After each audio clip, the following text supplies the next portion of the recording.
Good afternoon. Today we are announcing federal charges against two men, Antonio Bonner and Saul Elisme, for large-scale SNAP benefit trafficking, a scheme that turned a program designed to feed families into a multi-million-dollar criminal enterprise. SNAP benefits are also known as food stamps. The defendants are charged with one count of food stamp fraud. As alleged in the charging documents, these men abused one of the government's most critical safety net programs for their own financial gain. This is taxpayer money meant to keep people from going hungry. These defendants decided to take it for themselves. These defendants exchanged SNAP benefits for cash, which they pocketed. Bonner, a naturalized U.S. citizen from Haiti, owned the Jesuela Variety Store. Elisme, a lawful permanent resident also from Haiti, owned the Saul Mache Mixe store. These two businesses were co-located within a single storefront in Boston. To be certain, these were not supermarkets. They were not full-service groceries. It would be a huge stretch to even call them convenience stores. In fact, the only thing convenient about these stores was how easy it was to commit SNAP benefit fraud. To put this in perspective, the Jesuela Variety Store is less than 150 square feet in size, smaller than some bathrooms. The Saul Mache Mixe store was approximately 500 square feet in space. By contrast, a supermarket can be 20,000 to 60,000 square feet in size, have a dozen or more registers, and employ numerous employees. Both the Jesuela Variety and Saul Mache Mixe stores had one register, no carriages, no hand baskets, and very little food for sale. One legitimate supermarket in the same area as these stores redeems approximately $80,000 in SNAP benefits per month. Over the last 20 months, the Jesuela Variety Store was redeeming between 3 and 6 times that amount monthly, with nowhere near the space, inventory, customers, or infrastructure to support it. The Saul Mache Mixe store redeemed over $120,000 in SNAP benefits in the last 6 months. Simply put, there is no plausible way SNAP-eligible food could have been purchased from these stores for this long. Yet, these two stores are alleged to have illicitly trafficked nearly $7 million in SNAP benefits. The fraud was shocking and glaring. Investigators found that both stores had exceptionally large and highly anomalous SNAP redemption volumes, far beyond what is remotely possible for businesses of their size, type, and location. Since March of 2024, the Jesuela Variety Store had monthly SNAP redemptions that consistently exceeded $100,000. In the previous 20 months, the monthly SNAP redemptions were between $200,000 and $300,000 a month. In one of those months, the redemptions exceeded $500,000. Investigators' suspicions of fraudulent activity were confirmed on the ground. During the course of this investigation, undercover officers used EBT cards to traffic SNAP benefits for cash at both the Jesuela Variety Store and the Saul Mache Mixe store. The defendants themselves were working the cash registers, and both exchanged SNAP benefits for cash with the undercover officers. Observations made by the undercovers showed that it was just as easy for anyone with an EBT card to walk into either store and convert hundreds of dollars in SNAP benefits into cash, all tax-free. The defendants even sold liquor in exchange for SNAP benefits, an outright violation of federal law. And perhaps most disturbing, both stores sold donated food products known as Manipacks. These are meals manufactured by the nonprofit Feed My Starving Children, which are paid for entirely by charitable donations and are intended to be shipped directly to food-insecure children overseas, including children in Haiti. These products are not for sale anywhere. Yet Bonner and Elisme were selling them in their stores for nearly $10 a pack, profiting from food literally intended for starving children in disaster zones. The investigation also uncovered extensive financial manipulations. Because the stores had little legitimate inventory and almost no lawful income, the defendants relied almost entirely on USDA-funded SNAP redemptions. To conceal their fraud, they used numerous bank accounts to transfer the SNAP benefits around between the accounts they controlled to create the illusion of a legitimate business activity. They also funded certificates of deposits and hundreds of thousands of dollars in cash withdrawals to keep enough cash on hand to pay out their customers. What were missing from the financial records were the things you would expect in any real grocery store, such as charges for wholesale invoices or large purchases for food inventory. Instead, the accounts reflected round-trip transactions, cash movements, and internal transfers to launder the SNAP proceeds. This case exposes a serious breakdown in oversight. Bonner's greed and fraud had no limits. Despite redeeming millions in SNAP benefits through his store, Bonner fraudulently obtained his own EBT card.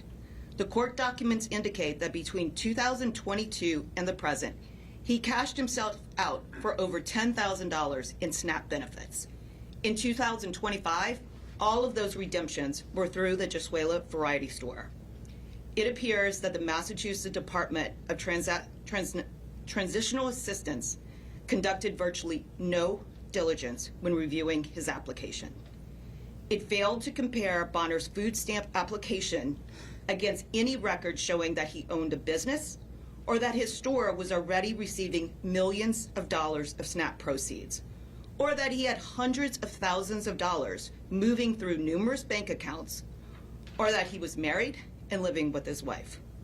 Failures such as these allowed fraud and illegal conduct to grow unchecked for year on end. The court documents showed that thousands of transactions have been taking place for years in large dollar amounts at stores that were not even large enough to store a fraction of the food necessary to justify these dollar amounts. And the numbers speak for themselves. $50,000 a month of fraud rapidly turned into $100,000 a month, then $200,000 a month, and at one point reached $500,000 of fraud in 1 month. Let me be clear, SNAP is the largest food assistance program in this country. It exists to feed families, not to bankroll criminals. This wasn't a paperwork error. It wasn't sloppy bookkeeping. It was a deliberate scheme to sustain. A supermarket can be 20,000 to 60,000 square feet in size. This is not right. Their storefronts were not even large enough to support a legitimate food pantry. When someone turns the equivalent of that poorly stocked inventory into a cash exchange turnstile for federal benefits, they are stealing from every taxpayer and from every family that legitimately relies on this program. Claims that existing systems are sufficient to catch SNAP fraud are simply not borne out by the evidence collected in this single investigation. On December 15th, the AP ran a story titled, "Trump Administration Focuses on SNAP Fraud," and detailing that the administration is claiming that the government's biggest food aid program is riddled with fraud. The article stated that there was, quote, little publicly available data, unquote, showing the extent of the alleged SNAP fraud, and that others who, quote, study the program were skeptical about the scale of the fraud. I would like to direct those experts to the evidence documented in today's criminal complaint. Almost $7 million in fraud allegedly committed by 2 individuals. This was not a sophisticated fraud scheme, and it didn't have to be because the lack of oversight was all that was needed to allow it to happen. This alleged fraud happened here in Massachusetts under the current system. It only involved 2 individuals, and it resulted in millions of dollars in losses. This investigation is just the start. This office will continue to work with federal partners to identify, investigate, and prosecute SNAP trafficking, no matter how long it's been going on or how much money is involved. The Trump administration has made it clear that it will not tolerate SNAP benefit fraud, and it will criminally prosecute those who are engaging in the alleged fraud that was exposed in today's criminal complaint. The administration has requested assistance from all states, including the Commonwealth, that receive federal SNAP funding to provide data on SNAP recipients to identify fraud. Some states have complied with that request, others have not. Monday's AP article mentioned that Democratic-led states, including Massachusetts, refused to turn over to the USDA data on its SNAP recipients, arguing that doing so would violate recipients' privacy, and claiming that the states already have systems in place for wrongdoing. Really? There is no privacy right that protects your fraudulent criminal behavior. Public assistance programs are a lifeline. We will not allow them to be treated as a criminal revenue stream. I urge all states to join in the fight to make sure these programs are protected and that the criminals who steal from them are prosecuted.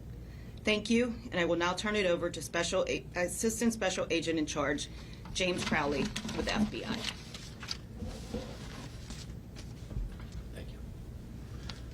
Thank you. Good afternoon, everyone. Again, Assistant Special Agent in Charge James Crowley with the FBI Boston office.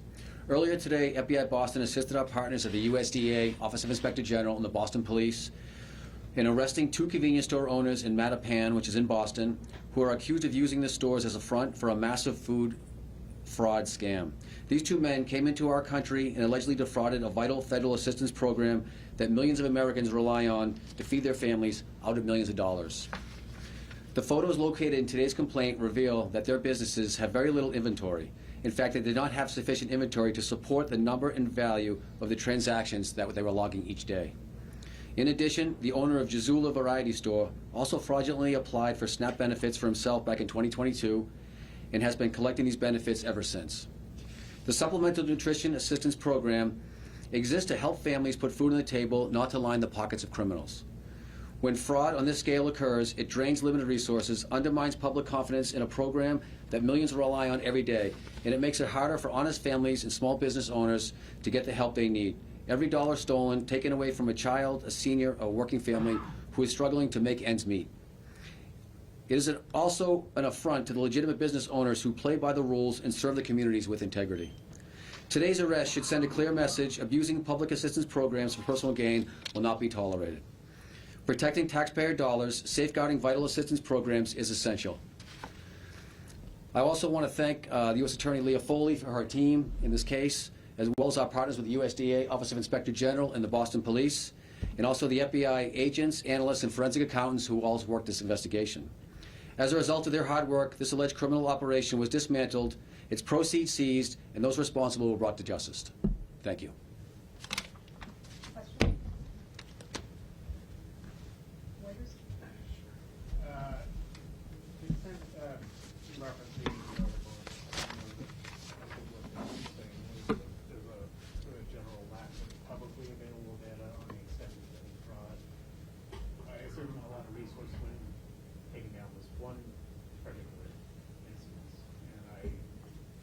I just wonder if you could speak to the challenges of actually understanding the scope of any fraud that might be occurring within the SNAP benefit program.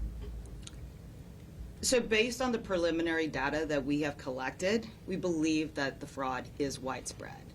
This was a very targeted investigation, and it is just getting started.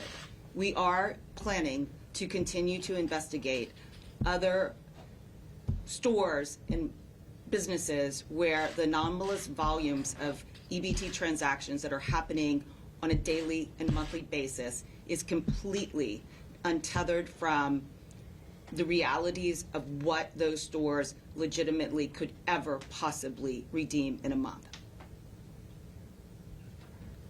But without the state's cooperation across the country, it is very difficult to present to you the data that shows fraudulent schemes like this. To what extent has the state of Massachusetts cooperated with this investigation, and how much fraud you estimate is potentially happening right now, like in the state below? This investigation was solely run by the federal, by the FBI, by the USDA, and there was assistance from the Boston Police Department.